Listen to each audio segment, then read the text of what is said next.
Hey, what's up everyone? Thank you for joining me again for another video discussion. Now, I've been wanting to do this video for some time, but I've been kind of wanting to think more about how they would do it.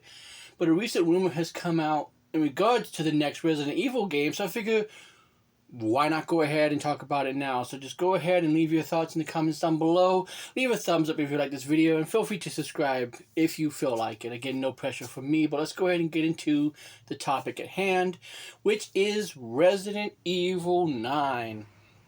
Now, I like me some Resident Evil. I don't play it nearly as much as I feel like I should. I will admit that. I've only played a few of the mainstream games, 2, 7, Revelations, stuff like that. I haven't played any of the offshoots or anything like that. But, I played a few Resident Evils here and there, so I still do like the series, though, regardless.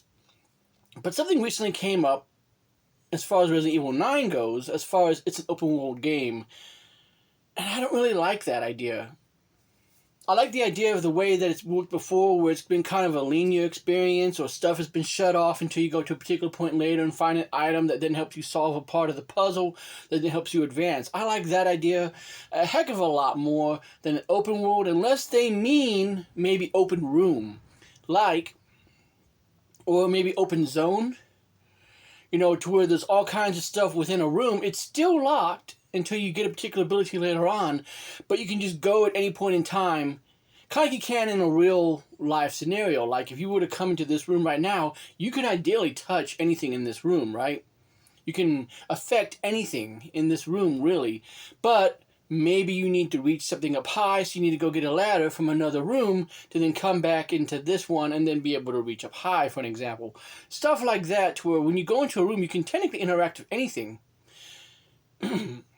And you can technically go anywhere, so there really is no locked door, per se, or no weird puzzle, because it was always weird how, like in Resident Evil 7, some stuff got locked by these weird puzzles, and I'm like, who builds these houses? But that's another discussion for another time. The point of the matter is, you get what I'm saying, where it might feel more like you can go into any room at any point in time, but certain particular maybe secret passageways or other things are locked behind that. But regardless of that, I mostly just wanted to throw the idea of, what do you think about it being open world? I don't really care for it. I like the idea of it being a closed-off, linear, almost Metroidvania-like, in the sense of you can't really advance until you get an item later on, to then explore later or further into whatever setting you're going to have. But ideally, what do you want it to be named? That's what I've been wanting to make a video on for the longest time, is what is it going to be named? Because everything so far, at least ever since Biohazard or 7 or whatever you want to call it, has had the number in there somewhere, right? Like in Resident Evil 7, they put it in the Resident Evil part, VI. And then in Village, they made it to be the V, the I, the L, and the L to be 8. So now that we're at 9, are they going to do some kind of trick where the 9 is kind of like a letter? Or are they going to do IX? If they continue with the Roman numeral standard, then it means it's going to be IX. So for something like that, I'm thinking Exile. You can make it be the E and then the X. Exile. Or something like that. I don't know how exactly it would work. It would have to depend upon the story, because again, Resident Evil 7, Biohazard, was all about that family and the biohazard, and then 8 was, of course, Village, which was about the village. So it's really going to depend upon the story that they use, ultimately.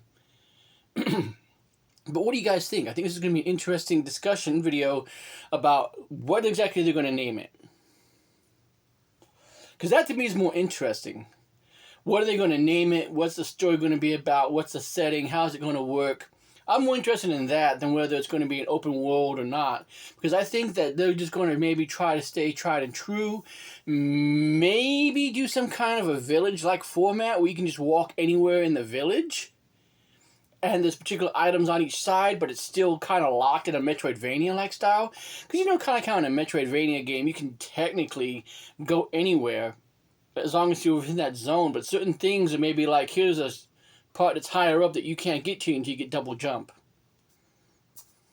not saying there's going to be double jump in this game, but you get what I'm saying, right? Where maybe a particular puzzle piece is on the other side of the map, but you won't know that until you get over there and you find it later. And it's like, oh, what's this do? And you find the part for it on the other side of whatever town.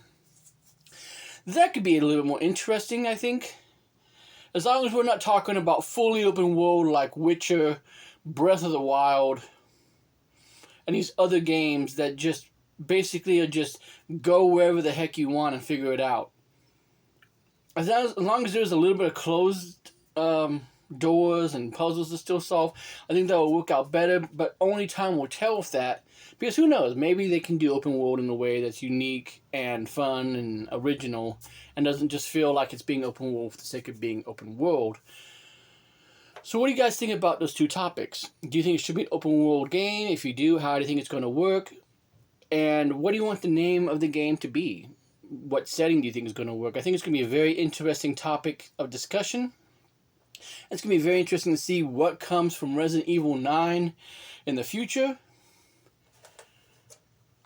But only again, time will tell. And I do have one other video idea in mind, so maybe I'll do that later in the day. Or maybe I'll just wait till next week. But that's been your weekly video, guys. Hope you have yourself a great rest of your week, and I'll see you in the next video. Have a good one.